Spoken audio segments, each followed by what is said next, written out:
Good morning. Today's top stories: ISIS militants recapture key military strongpoints. Also, this Thursday Scotland has to make a historic decision: will it remain part of the UK or become its own country? Thank you for joining us on the 3-Minute News Bulletin. I'm Harry Ferns. Today's top story is the current conflict in Iraq and Syria, where the ISIS militants recapture key military strongpoints and weapons. Today we go to the streets of Stockport to see what the public think about the crisis in Iraq and Syria, and also to see if British forces are needed. Our reporter Georgia Maddox is on the scene. I'm here today in Stockport Marketplace to ask the public what their opinions are on the crisis that's going on in Iraq and Syria regarding the ISIS movements in those countries. What do you think about the ISIS terrorist movement in Syria and Iraq? It's a very, very unfortunate situation you've got there.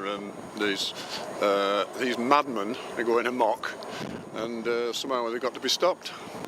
I think that the British government's got the right ideas, and the Americans, and really is to get into them and stop them, because they are persecuting innocent people on a religious basis in some instances, aren't they? Personally, I think it's terrible. We shouldn't be involved. We should not be arming these groups. Sectarian violence is never the way forward, especially destabilising the Middle East. What is your opinion on British forces deploying in Iraq and Syria again? I don't think we need to deploy. I think we can send in aircraft and maybe help that way, maybe help the Iraqis with arms and give them some training to try and establish their army again, because it seems to be split between two opposing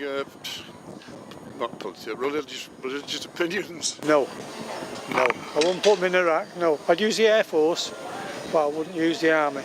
Well, personally, I believe that it was an illegal invasion in the first place, and we're only going to further destabilise these people. We should be focusing on aid rather than armaments. Okay, thank you very much for your time.